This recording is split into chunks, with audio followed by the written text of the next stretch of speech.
Hi, he's David. And he's Dirt. He's Drift compatible, And he's Mac compatible. and together we are. 2D. Nick, would you like to introduce us? Today we're reviewing Mission Impossible Rogue Nation. The latest in the series of Mission Impossible movies. Not that you need to know that. Yeah, it's quite a recent film, recently released here in the UK. Yeah, actually, I think it had a pretty good worldwide release schedule. I think it came out pretty simultaneous most places. Woo! Woo! Yeah. So this movie is all about Tom Cruise and his band of buddies trying to find.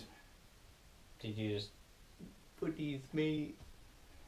band of buddies trying to find the Syndicate, a shady operation that nobody seems to be quite sure exists, but they know it exists and it's pretty bent on destroying the IMF. Also, things happen. A lot of things happen. Yes. The film is things happening all the time. So, without further ado, let's get on to the positives. I'll let you kick it off. Okay. This film turned out to be a really awesome action film, and it's pretty much exactly that. It is an action film, which is pretty sick. It starts actiony, it continues to be actiony, and it ends actiony. And it's so cool, and lots of stuff happens.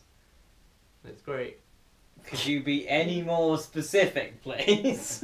Tom Cruise somewhat returns to his default smarmy, smug, full slime action hero kind of role in this, but the character of Ethan Hunt is very much established as that, and so it doesn't really feel out of place. Not in a film as flashy and showy as this. In fact, there are some scenes in it which are just complete fantasy. It feels like certain parts of this were almost 1970s James Bond fan fiction. Like, a feverish fan watched some of the Roger Moore Bond movies and said, yes, like that, but with less Roger Moore. And more Tom Cruise. And Tom Cruise has actually got, like, his acting is up to scratch at the moment. He's doing okay in comparison to his past. Personally. Yeah. Also Simon Pegg as Benji is really funny. He beats a couple guys. No, he beats a guy up in this, doesn't he?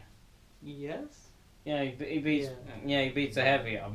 That's pretty fun because in this it's shown he basically can't fight. It's really funny, and he's got all kinds of cool gadgets and that's cool. Benji's cool. He's technical. Yeah, he's technical. So that the sound was also really good as well. I don't know if it's just because they cranked it up in our auditorium, or whether the film was supposed to be like that, but the gunshots were really loud and clear, and the engine noises where you could hear them howling, and just very good sound design, as well as some good set and location and generally good filming. The beginning of the film really sets a tone when an innocent person is back. Is there spoilers? Don't think we can really. Yeah, I don't think it. I think we can do the very first 5 minutes of the film without it being spoilers. Okay, in this case, basically, the film's tone is set pretty it starts really actiony, and then it goes, "Oh God, this has happened," and that was way too easy for it to happen. What my articulate friend is trying to say is that there is a very stark shift of tone that comes out of nowhere in the film, and very much sets the tone for the rest of the movie.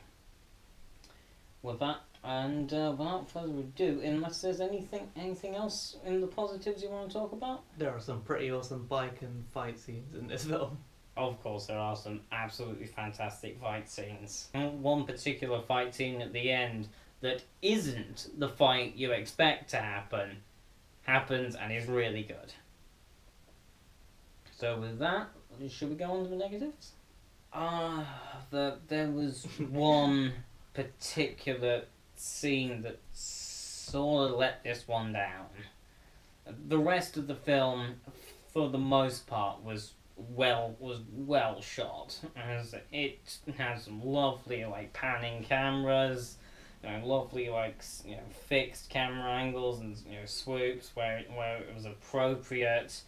All cuts for the rest of the film were fine, with the exception of one fight scene towards the start of the film, in which action is happening and there is a big fist fight. I won't go into the details here. We could go into that in the spoilers, but the way it's cut and shot feels jarring. It felt really harsh. It was difficult to follow what was going on. The camera angles. Yes, you noticed it too in that one scene. It's like when you have a fight scene, but instead of just filming the fight and what's happening, they've used loads of camera angles to give the impression that they're fighting dramatically, but you're kind of seeing not a lot of the fight. Yeah, for example, John Wick had used cuts right, where it had thing happens, cut to where you would expect the cut to be, see thing continue to happen normally, that kind of thing. This had a whole load of cuts from all the way across the room, like close-ups, far-aways, and they came really irregular times, and it feels almost like a less insidious version of shaky cam. It's not shaky cam, but it sits in the same camp as shaky cam. But that said, the rest of the film was pretty good action-wise. You got anything else? Other than the stereotypical cliche action movie catchlines, I was pretty much kept on edge for a lot of that film. So you definitely liked it. I mean, I'm just picking up on that one thing because it stands out like a sore thumb with the rest of the movie. I felt like the transition between talking and action was well balanced, so you weren't constantly going, oh no, when will the action come back, or oh no, why are they talking forever, or oh no, too much action. There was a nice balance throughout the film. Yeah, I would like to say perhaps they actually fired somebody after that scene. It felt like somebody got fired for that scene because it was never repeated for that whole film. Oh, actually, I do have another negative. Mm-hmm. I felt like everybody somehow was one step up ahead of each other, which really kind of felt almost unrealistic, but like it worked for the film, I guess, but it was like the bad guy was ahead of him, but then the good guy was like, actually, no. Are you trying to say that this had a complicated plot? No, I'm saying it had an easy plot, but it was too much going, but I knew what you were going to do. And then he was going, nah, but I used my psychology to go, what you going to do? And it was so what you're saying is, it's basically like one of those old comic strip jokes. It's like, well, I knew that you knew that I knew that you knew, so then I did that, knowing that you knew that I knew that you knew that. And that's what happens throughout the film, like, all the way to the end, he's like, yeah, I do this from the beginning, bah. Yeah, just say, now you put it like that, it does remind me of a Snoopy strip. But it still works, it was good. Yeah. Anyhow, my final complaint is, whoever did the music for this did a pretty bang-up job for the most part. Save for the one crucial bit. The Mission Impossible theme. I didn't know it was possible to mess up the Mission Impossible theme. It's just so cool.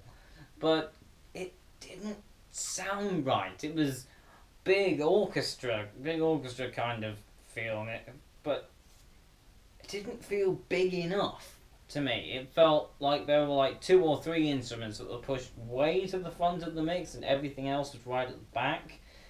And it had some unusual timing. It's like dum dum dum dum dum dum dum. It was had some like unusual timing. It was like that doesn't flow. It doesn't roll. It's not cool. They played with a good theme, but it was I didn't find too much problems with it. Yeah, I'd say save for that one, admittedly somewhat major problem. The rest of the music throughout the film was appropriate. It felt really nice. Had some like horns swelling and like variations on the theme, just like hiding away in the background. Just as he goes around, not in your face, is like subtly going on. Oh, and that scene of the opera was pretty awesome. That was some great sound design. With that said, let's go into the spoilers section. Spoilers! Spoilers!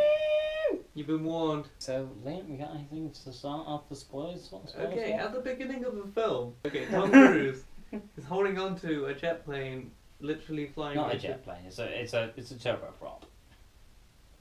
Tom Cruise on a flying mechanism.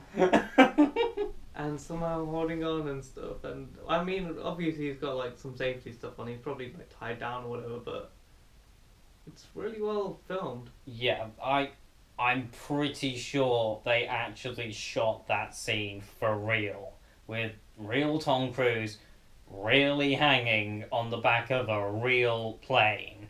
I mean, it's not so much to say spoilers because it's on the poster for the film. And I won't give any kind of context for it because it kind of doesn't need context, but it felt like they really did that. Like a lot of action, or just a lot of movies in general these days, just throw CGI at it. This felt like the whole thing was in camera to the point where when the plane took off, it took off realistically.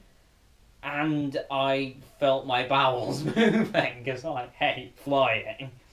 And it was like, that doesn't feel good. Yeah, okay. And, I think I'll go for like a midpoint. They have the idea is that they're trying to find a memory stick, and like a memory stick that's got some very sensitive data on, like the way they. Not interpret the way they put across that this is an important memory stick, but you don't truly find out what's on that memory stick and all about the syndicate until the very end. The way that they actually handled the memory stick and the contents of that memory stick was really good. I just want to throw that out there. The use of the memory stick was good. Getting hold of the memory stick was pretty cool. Oh yeah, that is a standout sequence in the film. Pretty sick. And he jumped into water and stuff. Yeah. And so that's kind of shown in the trailer, that he jumps into the water and there's this really tense scene where he's like trying to do something underwater within a time frame of 3 minutes, and it's really tense. Also, I hate sequences where people have to hold their breath because I subconsciously stop breathing. I'm like, oh god, I stopped breathing. Why am I not breathing? I usually challenge them. I'm like, okay, let's see how long you can do it for. I actually somehow subconsciously stop breathing. It's weird. I have to manually breathe for those sequences. It's weird. Yeah, and I think I'll go ahead and drop some huge spoilers. There is a character in this called Ilsa. I can't remember the woman who plays her, but she does a really good job. She is really good throughout the film. She is really good. Yeah. And there's one dude. It didn't wink. Didn't you? Did you yawn? Maybe. Right. In which she has a tense knife fight with this big dude. Want to go into any detail about this one? I think this is your part. Alright then. You like the knife fight pretty lots. Yeah.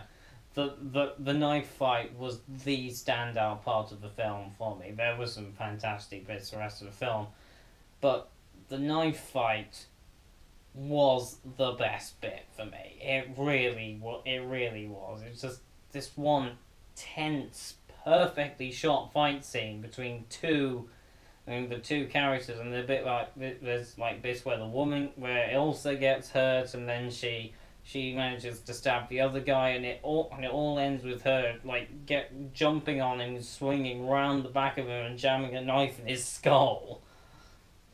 And it all happens so quickly, but it's filmed so well, so you can see it all happening, and it's just really good.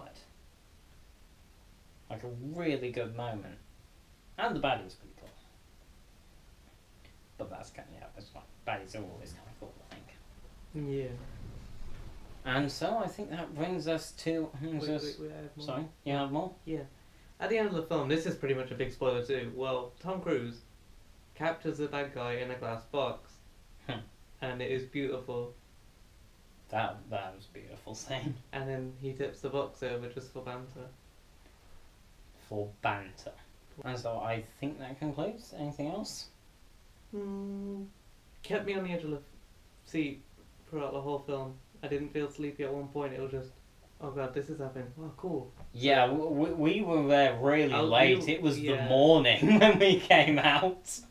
It's an engaging film. Yeah. Definitely entertaining. Yeah, it does not feel as long as its runtime. Film started around like 10 to 10 and it finished like nearly 1, didn't it? 12. It was 12 something odd. Yeah, so it's like 2 hours, maybe 2.5 hour runtime.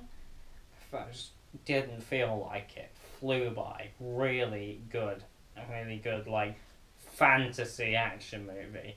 If you want a more gritty action movie, may I recommend John Wick or Mad Max Fury Road. God, that movie. John Wick.